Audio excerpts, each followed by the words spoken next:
બિહારમાં આગામી વિધાનસભા ચૂંટણી માટે તૈયારી શરૂ થઈ ચૂકી છે। એનડીએ બેઠકની અંદર તૈયારીઓ શરૂ થઈ ચૂકી છે। મળતી માહિતી અનુસાર શરૂઆતી સમયની વાતચીત પટનાની અંદર થઈ ચૂકી છે। હવે જલ્દી દિલ્હીની અંદર પણ વાતચીત શરૂ થશે।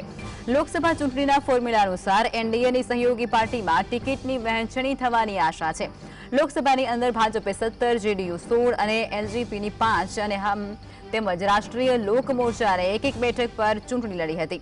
લોકસભા ફોર્મ્યુલા જો વિધાનસભાની અંદર લાગુ પડશે તો પછી નીતિશ કુમારની પાર્ટી જેડીયુ 243 માંથી 102 કે પછી 103 બેઠકો પર ચૂંટણી લડી શકે છે। આ સાથે ભાજપ પણ 100 બેઠક પર ચૂંટણી લડી શકે છે અને બાકી વધેલી 40 બેઠકો પર લોક જનશક્તિ પાર્ટી, હિન્દુસ્તાન આવામ મોરચા અને રાષ્ટ્રીય લોક મોરચાને આપવામાં આવશે, જેની અંદર મોટા ભાગે ચિરાગ પાસવાનની પાર્ટી એલજેપીનો હશે, કારણ કે તેમની 5 સાંસદ અત્યારે ઉપસ્થિત છે। ત્યારે આ પ્રકારે આશરે 25 થી 18 બેઠકો મળી શકે છે તેમને, જો કે હમને 6 થી 7 અને રાષ્ટ્રીય લોક મોરચાને 4 થી 5 બેઠકો આપવામાં આવી શકે છે। મળતી માહિતી મુજબ બિહારની અંદર નીતિશ કુમાર જ એનડીએનો ચહેરો રહેશે। વડાપ્રધાન નરેન્દ્ર મોદી અને નીતિશ કુમારના નામ અને કામ પર ચૂંટણી લડાશે।